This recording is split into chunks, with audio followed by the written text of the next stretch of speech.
international relations, the struggle against apartheid.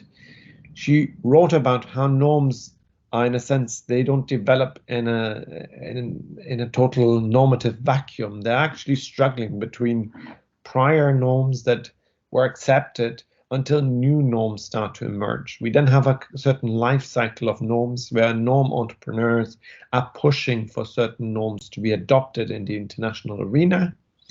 And it's only when they've been adopted and when they get reified that, in a sense, they are then becoming the dominant norm, that old norms are perhaps pushed out and new norms become what we see as decisive in that particular environment. Clearly, we have also epistemological questions here in terms of constitutive and causal theories. What kind of theories are those constructivist theories? There's also, and perhaps that's sometimes a bit problematic, that people sometimes perceive norms to be either good or bad, because of course the way as individual human beings we approach norms, we tend to put them in a positive one or a negative norm. But the way in social science we look at norms is not good or bad norms, it's just which ones are accepted by society and which ones aren't, which ones emerging, which ones are, in a sense, dominant norms. What is good and what is bad changes over time. What is good and what is bad changes with how people perceive it, how people defend it, how people justify it, and all of those kind of things. So one needs to be a little bit careful with studying good or bad norms. Now, to come to the Copenhagen School is precisely in this kind of space. The Copenhagen School, here in particular, I look at Barry Buzan and Ole Weaver and their work on People, States and Fear in 1983, 1991. They wrote about what I said at the beginning, the widening of the security agenda. We have a variety of different security agendas here, 5 different sectors. We have a military sector, a political sector, an economic sector, a societal sector, and an environmental sector. So in a sense, they say what we previously thought was only one sector, the military sector. Actually, we have 5, and the military sector is only one of them. But security also encompasses the political sector, it also encompasses the economic sector, it also encompasses the societal sector, and also encompasses the environmental sector. He also suggests that the security dynamics at 3 different levels. So not only the international system, as realists would have it, where we have state-to-state interaction, but security dynamic can also occur at the sub-state level, so below the level of the national government, of the state government. They also occur at the state level, and they may also occur at the regional level. So for instance, the European Union is very much a regional organization, so we have security dynamics also occurring at that regional level. They also suggest that the referent object is a different one. Actually, there's many more referent objects potentially. Originally, this was only the state. Only the state could be threatened. Only the state could have a security issue. But now, and here we can point, for instance, to their book Identity, Migration and the New Security Agenda in Europe, 1993, the state and society, in a sense, are also potentially threatened. So then, within this proliferation of referent objects, within this proliferation of security dynamics, we then also have the 5 different sectors on top. Securitization here, in their view, is a speech act that basically constructs security. You have a securitizing actor that in a sense uses a speech act by warning, my security is threatened through this or that aspect. That could be, for instance, the WHO that was kind of saying, well, our health security is threatened by COVID-19, by the virus. That could be an army general who says our security is threatened by that opposing enemy army. That could be, in a sense, a political actor that suggests that perhaps our security is threatened by certain migrants.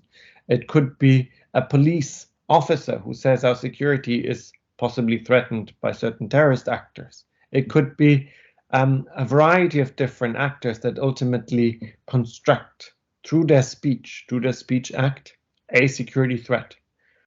If that security threat, so the actor needs to have a certain authority, of course. The actor needs to have an authority to be credible, so that within society, people believe that actor, that indeed they're speaking security. There's a certain what they call grammar of security, a way in which you have to put it, that this is in fact a security threat. There needs to be certain characteristics of that particularly alleged threat. But ultimately, all of those things, the grammar of security, characteristics of the alleged security, they don't matter until an audience accepts the security threat. Now, what is an audience? Again, this can differ in different societies. Perhaps the president is being persuaded by a particular general that this is a security threat. In that case, the audience initially is only the president.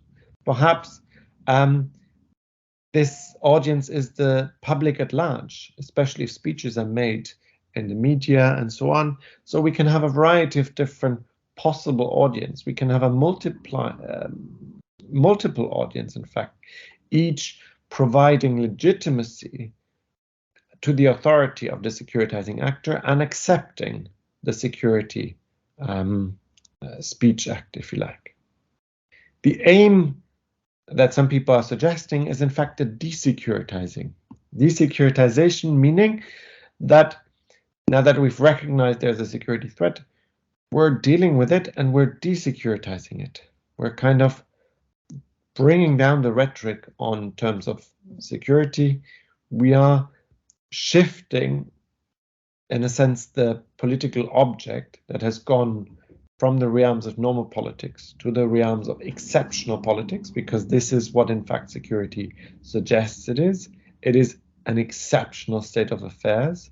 Therefore, exceptionally, you can deal with security matters in a particular way that you can't deal with normal politics. For instance, in a war, you shoot people, right? You wouldn't do that in a normal political arena where, let's say, you're just dealing with a much smaller threat, let's say like a traffic incident. You wouldn't start shooting people over that. So you're not dealing with that as a normal political issue anymore. You're dealing with it in an exceptional way of dealing with it. So the aim here is then to desecuritize, to move the issue back from this exceptional state to the normal political state, so that it isn't an exceptional measure that needs to be dealt with. Now, in Security, a New Framework for Analysis, this work is essentially a combination of constructivism and post-structuralism. It also has realist influences. It is really the way in which the threat is understood, the survival, the exceptionalism, all of that is derived from realist thinking, but the way in which security as a speech act is constructed, it's very much a constructivist or post-structuralist understanding of security. So in a sense, it's a kind of a mixture. Now, there have been a number of different criticisms of the Copenhagen School. One of the criticisms was notably that they're very much dealing with security only in terms of speech acts. Yeah, I myself have written about that in a sense, security is not only a speech act. For instance, I don't say anything at all, but I move a couple of tanks towards the border. I'm using a security practice. I haven't said a thing, but just by moving some tanks, I've sent a message to the opposing party. I've sent a message that I'm dealing with you as a security threat, right? And I haven't said a thing. I haven't constructed it as a security threat. All I've done is to shift a couple of tanks. So clearly, practices are also important in order to construct security. So for instance, if we're sending a military battleship into the Mediterranean to look at the flow of refugees across the Mediterranean, then we're dealing with the issue as a security threat, because we're not dealing with it for the military battleship to pick them out of the ocean. Although that could happen, potentially. They also have certain legal obligations. But as it is a military battleship and not, let's say the Coast Guard dealing with